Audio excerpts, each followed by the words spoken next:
Bismillahirrahmanirrahim. Assalamualaikum warahmatullahi taala wabarakatuh. Alhamdulillahirabbil alamin wa sallallahu ala sayyidina Muhammadin wa ala alihi wa sahbihi wasallam, amma ba'du.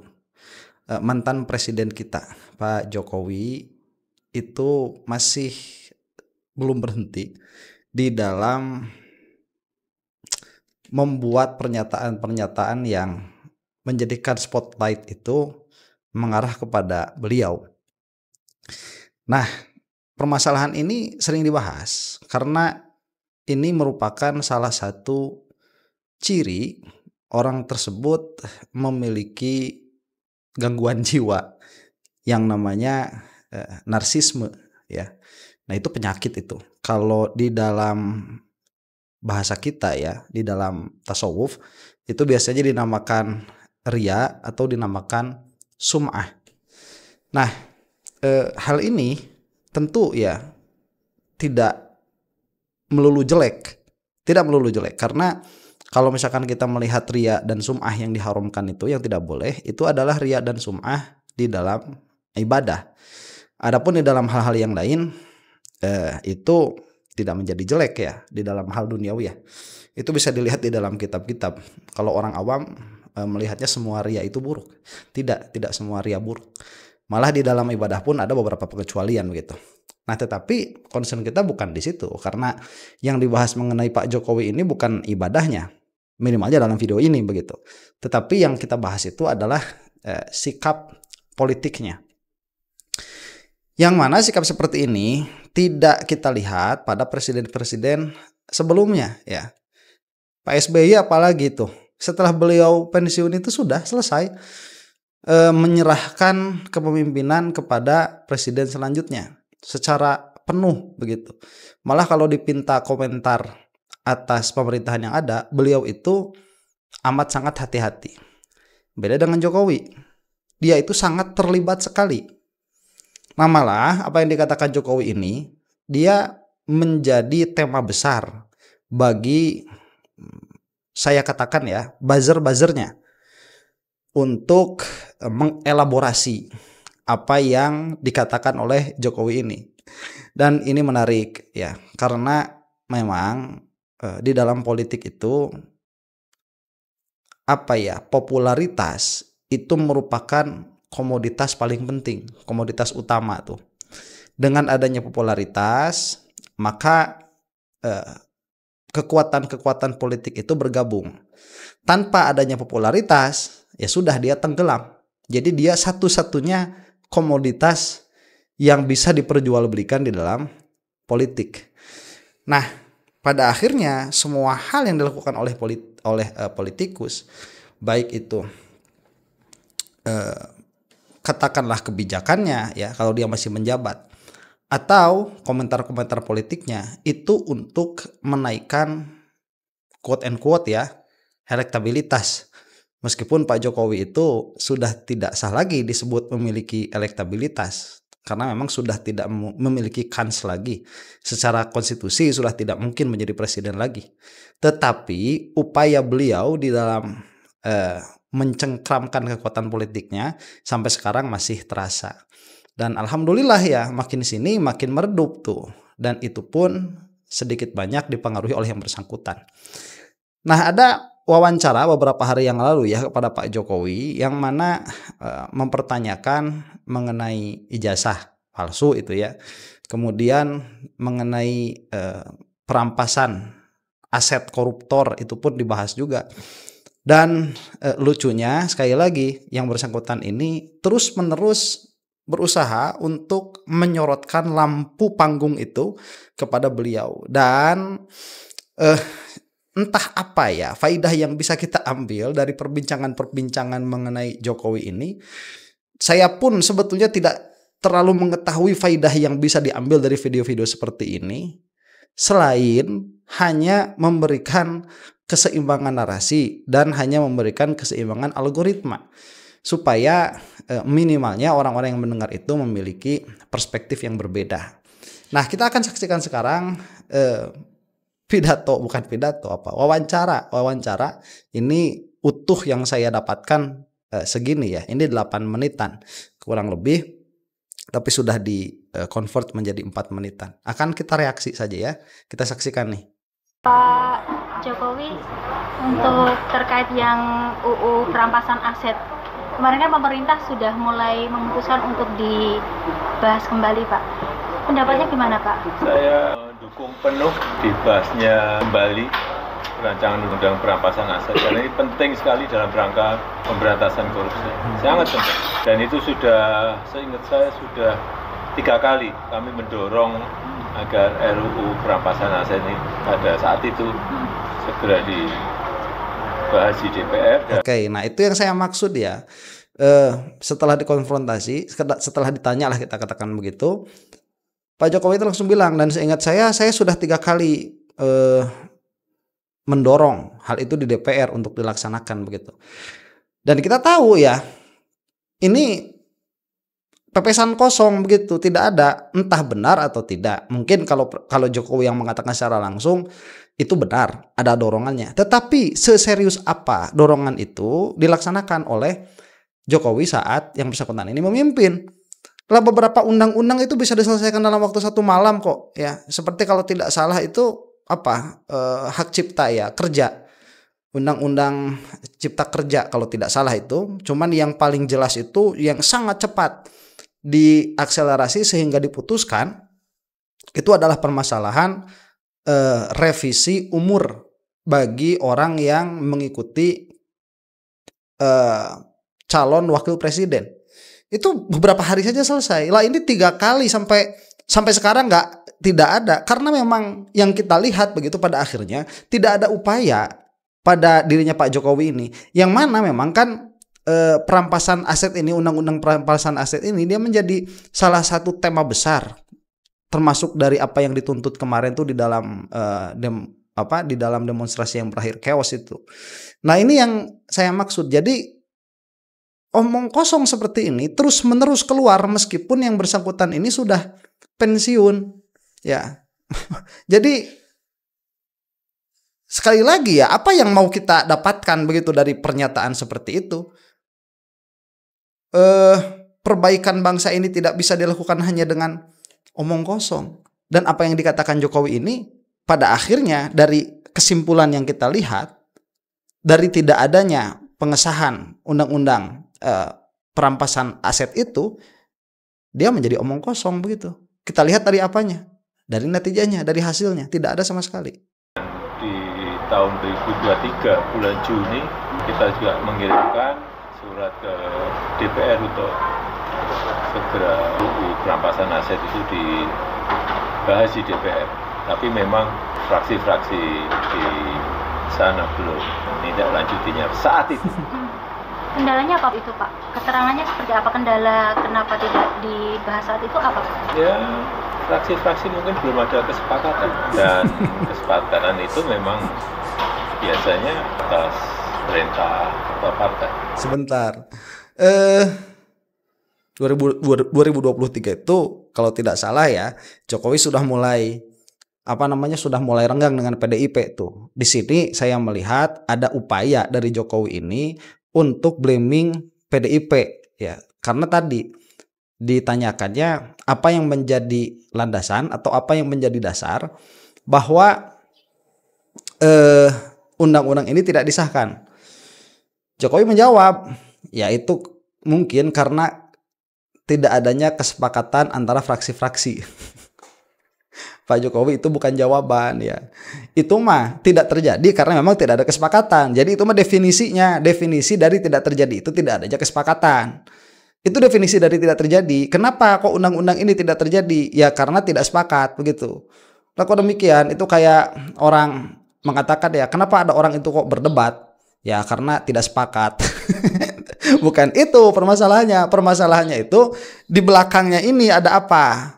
Nah itu. Jadi kalau misalkan ditanyakan kenapa hal itu bisa sampai terjadi, yaitu tidak goalnya ya, tidak terrealisasinya undang-undang perampasan aset, kemudian ditanyakan apa motif di belakang tidak terjadinya itu, kemudian dijawab karena tidak ada kesepakatan, itu adalah jawaban yang tidak menjawab. Nah, kalau misalkan kita mau tarik saat itu tahun 2023 yang mana Jokowi ini sudah mulai renggang dengan PDIP, ini saya lihat begitu ya, bisa benar, bisa salah, cuman kesimpulannya bukan kesimpulan, konsekuensinya akan ke sana. Kemana? Diarahkan untuk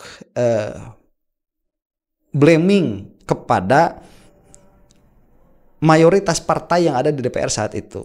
Ya, tiada lain dan tiada bukan, itu adalah PDI Perjuangan. Dan saya tidak membela PDI Perjuangan sama sekali begitu ya. Saya mah sama PDI Perjuangan juga nggak suka juga begitu. Cuman ini kan melihat dari gestur politiknya Pak Jokowi yang sudah pensiun, tetapi kita lihat dengan amat sangat jelas di hadapan kita masih bermain politik. Ini emang nggak ada negarawanan sama sekali begitu, nggak ada. Jadi pencitraannya itu sampai pensiun yang bersangkutan ini masih dibawa-bawa. Ya, mudah-mudahan nanti kalau misalkan sudah mati kan bakal ada pertanyaan alam kubur itu ya. Nah itu mah nggak bakalan bisa dijawab dengan pencitraan ya. Jadi harus belajar Pak Jokowi ya. Ini mah peringatan saja. Entah ditonton entah tidak. Cuman peringatan saja kalau sudah pensiun itu sudah waktunya untuk mendekatkan diri kepada Allah. Karena Pak Jokowi ini kan memang Islam ya.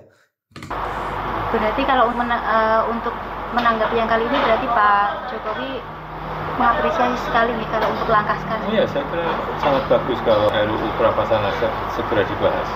Dan itu juga menjawab keinginan luas publik untuk segera diselesaikan RUU perampasan aset. Urgensinya apa sih Pak untuk UU perampasan aset ini disahkan? Pemberantasan korupsi. Itu kalau nanti selesai, kan yang korupsi itu bisa hartanya dirampas. Siap. Pak, 3 kali tadi itu tahun berapa saja ya Pak? Lupa, terakhir Juni 2023. 2023. Oke, nah itu lupa wajar lah ya. Wajar. Kalau Bu Mulyani itu kan sempat 2 periode jadi menterinya Pak Jokowi nih. Sekarang diganti. Optimisme Pak Jokowi dengan penggantinya seperti apa Pak Purbaya? Bagus Pak. Saya kenal baik dengan Pak Purbaya. Sangat bagus dan mazhabnya memang berbeda dengan Bu Sri Mulyani. Mazhab ekonominya beda dengan Bu Sri Mulyani. Jadi kalau kita melihat dari respon masyarakat, saya kira kita lihat indeks harga saham gabungan juga kembali rebound, kembali naik. Kemudian dolar terhadap rupiah juga lemah, rupiah menguat. Artinya pasar bisa menerima itu. Oke, sebentar, ini agak menarik ya perkataan Pak Jokowi ini.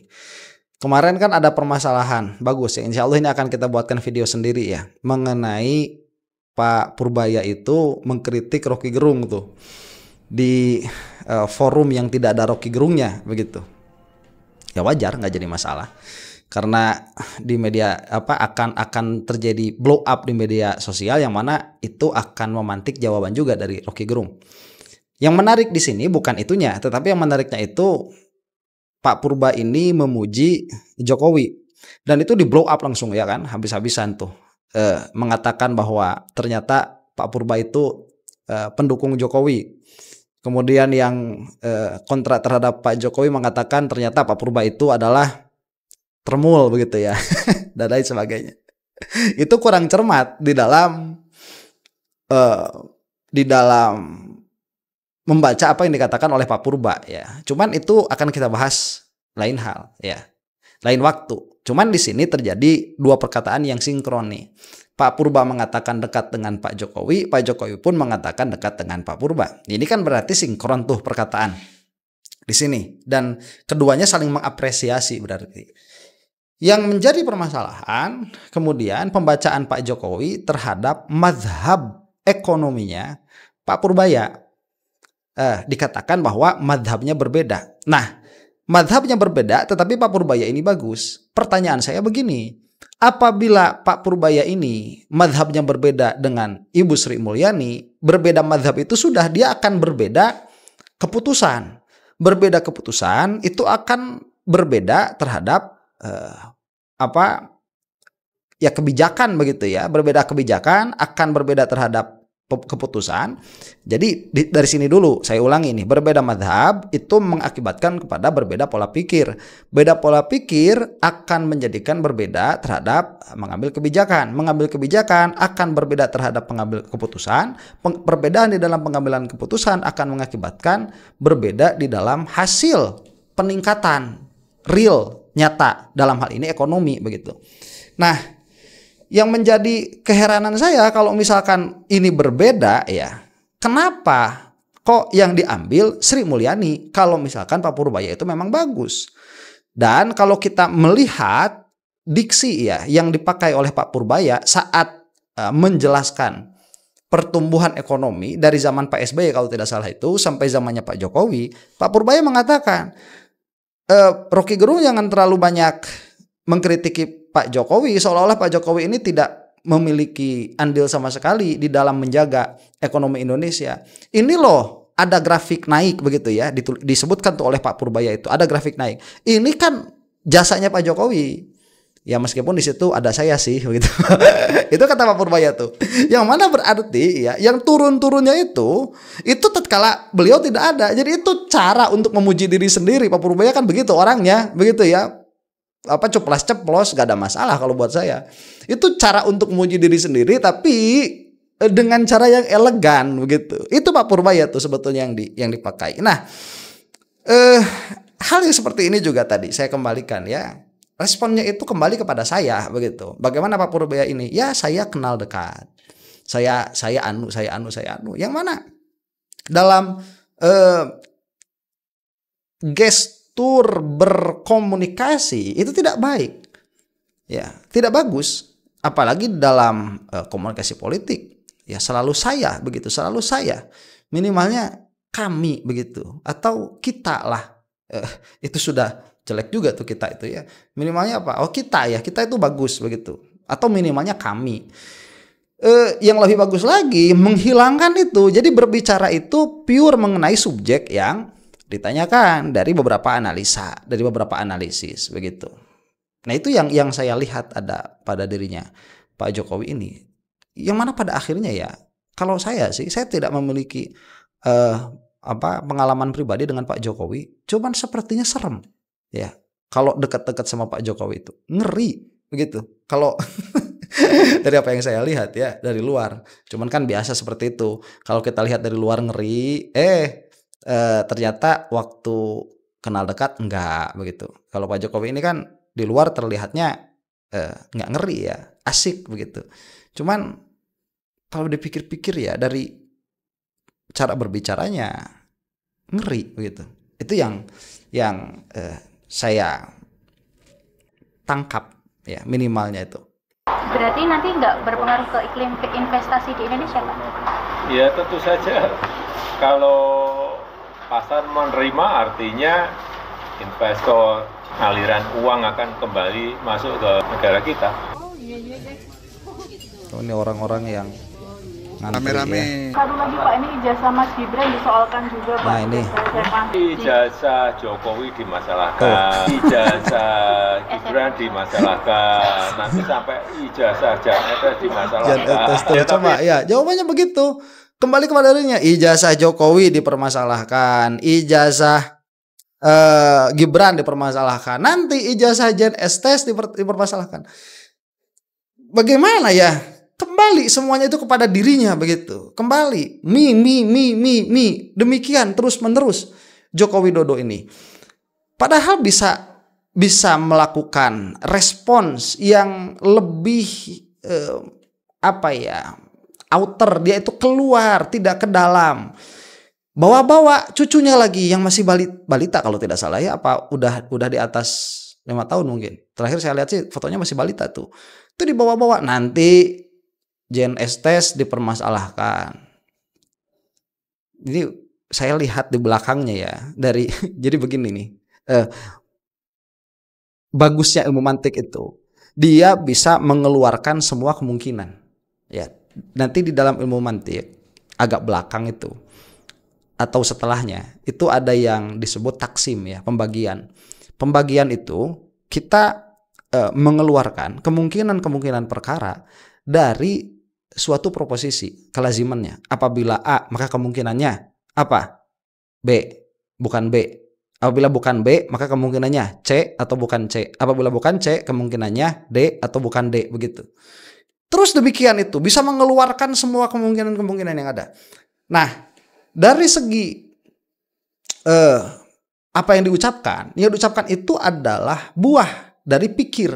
Nah, pikir, apa yang dihasilkan oleh pikiran itu adalah buah dari fondasi berpikir. Nah, fondasi berpikir inilah yang biasa kita sebut dengan alam bawah sadar. Ngeri kalau orang seperti Pak Jokowi ini. Semua itu selalu kembali kepadaku, begitu. Ini mengerikan. Makanya kalau di dalam ilmu psikologi itu dianggap sebagai sebuah penyakit yang disebut sebagai narsisme. Ya, coba lihat pemimpin-pemimpin yang lain. Insya Allah itu ya akan amat sangat jarang sekali berbicara tentang mi, aku, itu akan sangat jarang sekali. Karena alam bawah sadarnya itu adalah negara, begitu. Alam bawah sadarnya. Jadi kalau misalkan dikatakan ya, bagaimana Pak Jokowi ini Gibran itu ijazahnya digugat. Terus begini, yang menggugat itu warga negara Indonesia, yang digugat pun warga negara Indonesia. Asal dilaksanakan dengan baik, asal dilaksanakan di dalam koridor hukum, itu akan menjadi pelajaran yang sangat baik bagi warga Indonesia. Terlepas siapapun yang akhirnya benar. Kan begitu. Ya, dan setiap orang akan mendapatkan konsekuensi dari apa yang dia lakukan. Karena negara kita ini negara hukum. Apabila terbukti memang Gibran ini salah atau palsu di dalam ijazahnya atau tidak memenuhi syarat, ya dia akan mendapatkan konsekuensinya. Apabila Roy Suryo yang salah, maka dia pun akan mendapatkan konsekuensinya. Kan sesimpel itu, begitu ya. Ini kok dirinya dibawa, yang estes di bawah. Mengerikan begitu dan menggelikan seorang negarawan seperti ini. Itu akan sangat berbeda sekali dari apa yang tertanam di dalam alam bawah sadarnya. Makanya belajar mantik itu supaya bisa melihat